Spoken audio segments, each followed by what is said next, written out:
سکوت همه جای شهر را فرا گرفته است.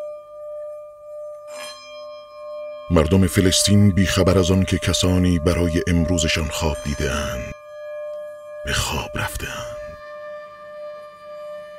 طبق معمول امروز هم عده‌ای در مسجد الاقصی و عده‌ای در خانه‌هایشان نماز صبح می‌خوانند.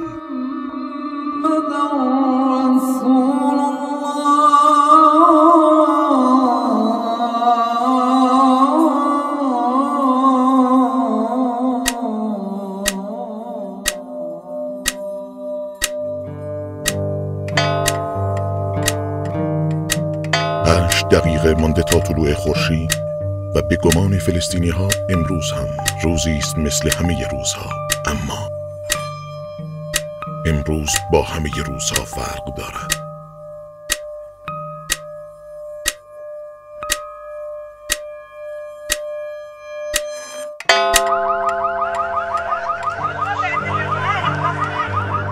قبله اول مسلمانان در حال سوختن است.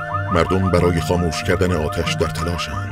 تمام درب‌های ورودی حرم توسط سربازان اسرائیلی بسته شده است. آتش نشانها خودشان را به موقع رسانده‌اند، ولی اسرائیلی‌ها مانع ورود آنها به حرم می‌شوند. آب داخل چاه‌های حرم برای خاموش کردن آتش کافی است، اما امروز با همه روزها فرق دارد.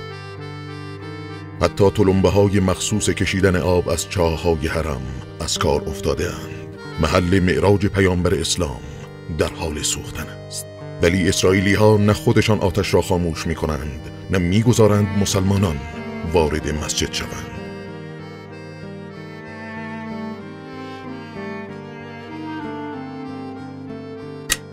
نزدیک ظهر است.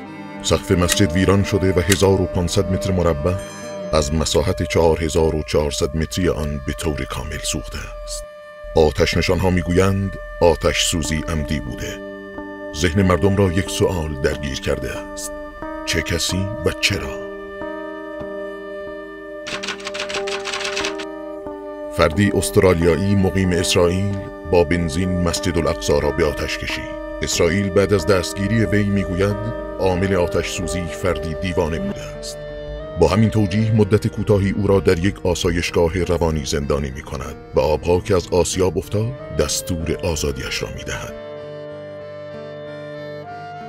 این بار اول و آخری نیست که صهیونیست‌ها دست به چنین اقداماتی برای تخریب مسجد الاقصی می زنند، زیرا آنها طبق اندیشه‌ای قدیمی بر این باورند که شرط ظهور مسیح ویرانی مسجد الاقصی و بازسازی معبد سلیمان به جای آن است.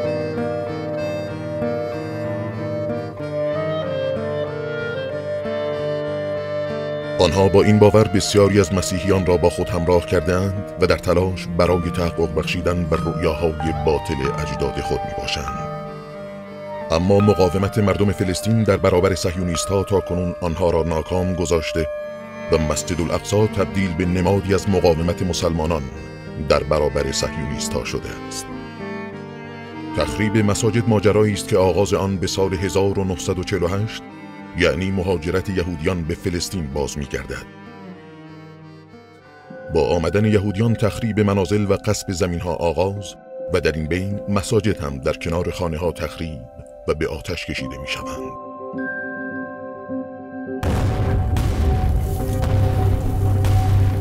بمباران مساجد یکی از بندهای مهم مبارزه با مسلمانان است که در اندیشه صهیونیسم و حتی بیرون از مرزهای فلسطین و در سرزمین‌های اسلامی تخریب مسجد و حذف نمادهای اسلامی توسط مزدوران یهودی دنبال می‌شود.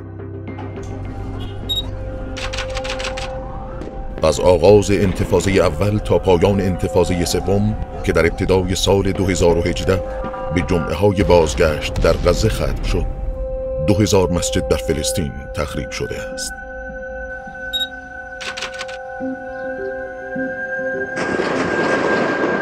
در سال 2007 با آغاز محاصره غزه 200 مسجد از 500 مسجد غزه به ساختمان‌های نیمه کاره تبدیل شدند. و تنصیب امام و هذا واجب علی المسلمین. مسجد نوری یکی از 37 مسجدی است که در موصل تخریب می شود. مسجدی که ابوبکر بغدادی بر منبر آن خطبه خلافت خواند و 3 سال بعد با خاک یکسان شد. تنها در 3 سال گذشته 1000 بنای مسجد تاریخی سوریه توسط داعش بمباران و تخریب شده است. گروه‌های تکفیری در افغانستان با حمله‌های انتحاری بیشتر از 1000 مسجد را هدف خود قرار داده و مسجد را با نمازگزارانش به خاک و خون کشانده‌اند.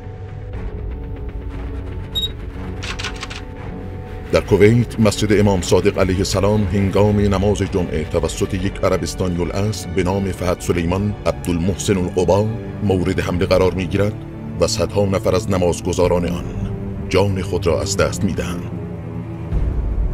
در ادامه تعرضهای نیروهای عربستان به شهر شیعه‌نشین العوامیه، یک مسجد شیعیان در این منطقه تخریب شد. نیروهای عربستانی مسجد عین الحسین در العوامیه تخریب مسجد عین امام حسین علیه السلام و دستگیری و اعدام شیخ نمر امام مسجد آغاز تخریب مساجد در شرق عربستان است که تا مدینه ادامه می‌یابد. در بحرین حکومت آل خلیفه با الهام از عربستان 38 مسجد را ویران و به جای آن موزه و پارک بنا می‌کند. در یمن تخریب مساجد به اوج خود می‌رسد. بیش از 2200 مسجد مستقیما به دست نظامیان عربستان مورد هدف واقع شده و در بمباران‌ها با خاک یکسان می‌شوند. پروژه تخریب مساجد تنها به کشورهای عربی محدود نمی‌شود. دست‌های تفرقه انداز انگلیسی در همه جا مسجد را تهدید می‌کنند.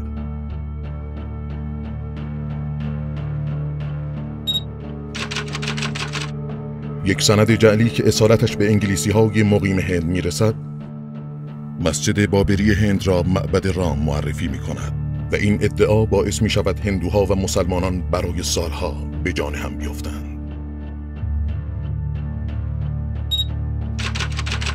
در آذربایجان الهام علیوف که روابط پنهانی با عربستان و رژیم صهیونیستی دارد، مساجد تاریخی همچون حاجی جواد را ویران و به جای آن مساجد بزرگ برای اهل سنت می سازد.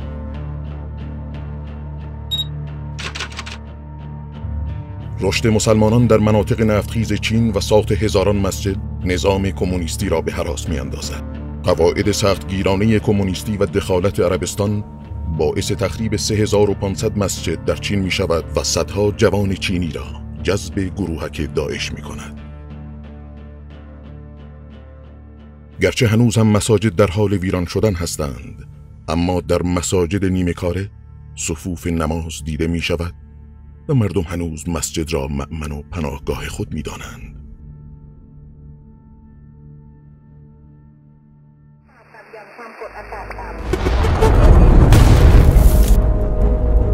امروزه مساجدی در تیررس موشک‌ها هستند که برای بار دوم بازسازی می شوند. بازسازی‌ها در غزه و سوریه نیز آغاز شده است و یک بار دیگر مساجد تاریخی از نو ساخته می شوند. همچنین بسیاری از گروه‌های دینی ترکیه به کمک مسلمانان جهان آمده‌اند تا مساجد خود را دوباره برپا کنند. وان روز خیلی دور نیست، روزی که صدای گام‌های اتحاد در کوچه ها شنیده خواهد شد و صبح پیروزی دوباره از بام ایمان تجلی خواهد کرد.